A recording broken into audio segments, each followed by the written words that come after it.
Hey, it's Jabbo. Welcome to BrickTsar, your home for beautiful Lego. Actually, today we're going to be showing you a little bit about this book, Beautiful Lego Wild by Mike Doyle. This video is sponsored by No Starch Press. They have provided us a review copy for this video, and there is a code that you can use down below to get this book for 25% off using the code BrickTsar25. So check that out. But we're going to be looking at this. I'm also going to be talking about BrickKicks, which is another form of print media, which I have in my little binder here. So I like things that are paper.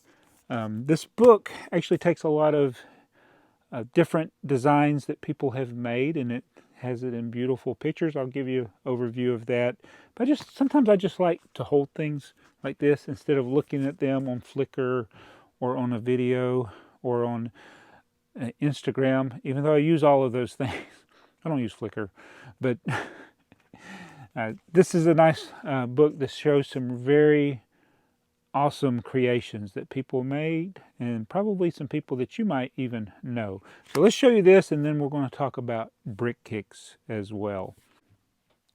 So this is not going to be a page-by-page viewing of the book. This is just to talk about the book and what is a sample of things that you will find in it. One thing I like about it, it is very picture intensive. I was one of those people that I like the books with a lot of pictures. I can read, but sometimes I just like the pictures. But it does have words in it, I should say. But anyway, so it focuses on Lego designs by various creators that are related to things in nature. And it begins kind of with plant life, and it evolves as you go through the book into animal life, and even some more like fantasy style organisms. So we'll just open up to a couple of pages and show you what types of things you can expect in here. And I want to show you a couple of them that are my favorites. But this just gives you an example of the artistic style of various Lego creators. This Cosmos Santosa sunset. And in the book, it'll give you the year that the work was made, and who made it, and what it is called. So this is really like art made out of Lego. I mean, this right here, I really love this one because it's such a simple thing, but it looks amazing the way they photographed it. And so in the early part of the book, it is a lot of plant life related things. And you will see people you know from like Lego Masters. We got Mark Erickson, the Outcast, and there's several of him works of art from him and from Stephen as well in this book. And of course, I should have included at least one from the author, the creator of this book, Mike Doyle. Here is his Appalachian Mountain top removal. It's about 10,000 pieces, so this is his creation here. And remember, Groot is a plant, so this was done long before we got this this buildable figure that Lego's got coming out. Here is a Groot design by none other than Tyler Kleitz, also from the Lego Masters TV show. There's also fruits and vegetables in here. So one section of the book is dedicated to the works of Sean Kinney, one of those master builders who's done a lot of things that people recognize in the community, so there's a lot of his work in here. And this was one of my favorites in here. I don't know why. I think it's because of all the translucent elements used, but this Moko Phoenix. Wait a minute, is it Phoenix by Moko or Moko by Phoenix? Anyway, it's a phoenix. It's got to be a phoenix, and so Moko's got to be the designer. It just looks amazing. It's like animals made out of bionicle pieces. It's pretty amazing.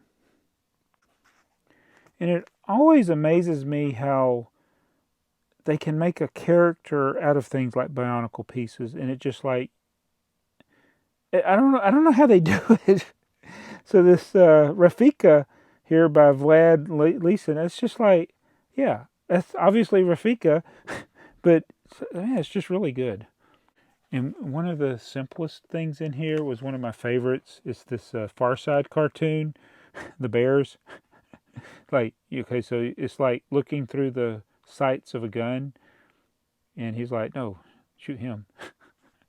It's one of the great classic Far Side cartoons, but made out of Lego. So that was done by who was this done by? Adam Dodge made the Far Side Bears.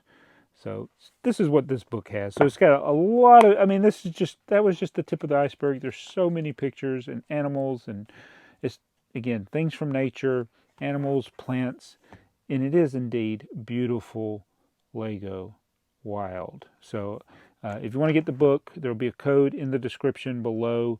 BrickTsar25 is the code, but there's a link where you can go to get the book using that code for 25% off. I do recommend it if you're like me and you like having those physical things in your hand that you can flip through, and you don't get your eyes strained looking through Flickr, trying to figure out how Flickr works. But yeah, a nice little reference work, and it can help your own creativity if you're looking at the things that it's possible to make out of Lego. And I think, I like buildings and cars and all those kind of things and trains, but making natural things, whether it be the plants, the animals, things like that, it's just amazing what these creators do. And it's really nice that Mike has put this together in a way that you can enjoy this. You can show these things to your friends that come over, like, "Oh, you still play with Lego?" And then you show them this, and they're like, "Whoa, that's amazing." So yeah, check it out.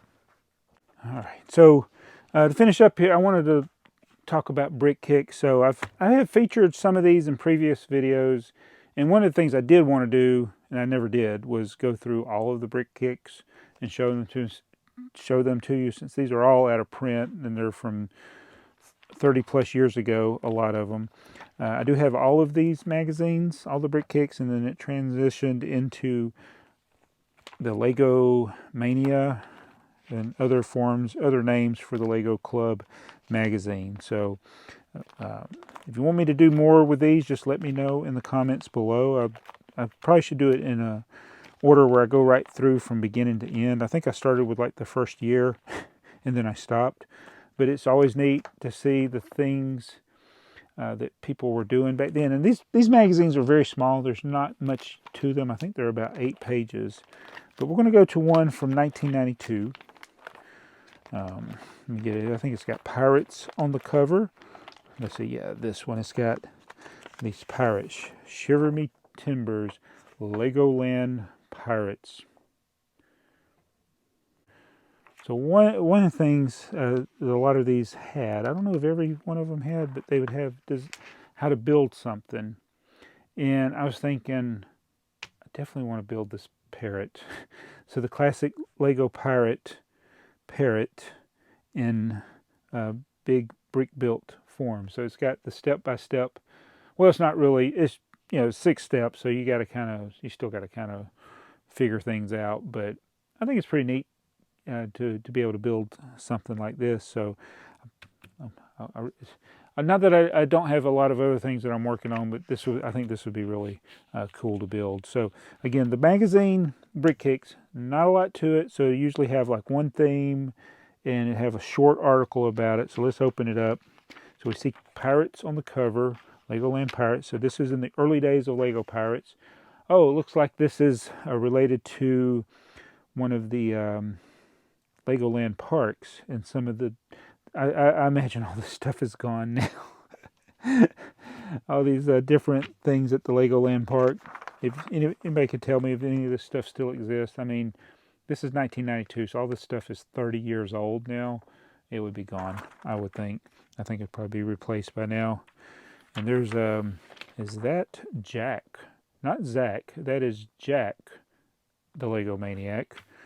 Is that Zach's brother? I can't remember. All right, so this is always a cool part of the Lego Mania magazines. And I just the reason I'm featuring this one is because I finally got something that happened. It's like I always wondered what happened to these people in these magazines, and somebody reached out to me that their son was one of these people. So one of these people, I have been in contact with, not the person, but the parent. So I think it's pretty cool. Of course, the person's an adult now. So, because this was 30 years ago. So that's why I wanted to share this. I'm just super excited. So not going to tell you who it is, but yeah, one of these people. I finally found out what became of them. So it's one of the things I've always wondered, like, do they still like Lego? Are they still into it? But look, yeah, that's the whole magazine. Not a lot to it, right? But it's pretty cool, and I'm very happy to have these. I did not start BrickKicks right when it started. I should have, but I didn't start until like 1993, and then later I went back and bought all the issues that I missed off of other people that had gotten it. But yeah, that's BrickKicks. If you'd like to see more of them, let me know in the comments below. If you like beautiful Lego, check out the link in the description below. So thanks again for watching.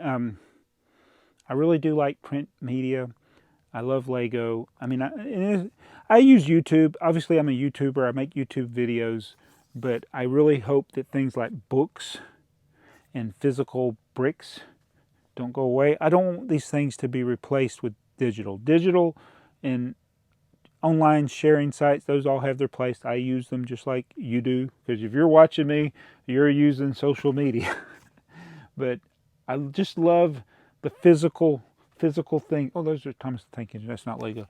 But yeah, so this book, it's physical. I can hold it. I can look at it. And then real Lego bricks, I can build them and hold them. So I'm glad that No Starch reached out to me, because I have a nice little book collection. We got another book to add to the collection, and I do like the book. And we got some more on the way. So stay tuned for that. But I'm going to go, and I will see you again very soon in a, wait, what are these called? Are these video? Yeah, so here I am talking about books and I'm making a video. Am I a hypocrite? No, I'm not. I just want to share that. See you guys.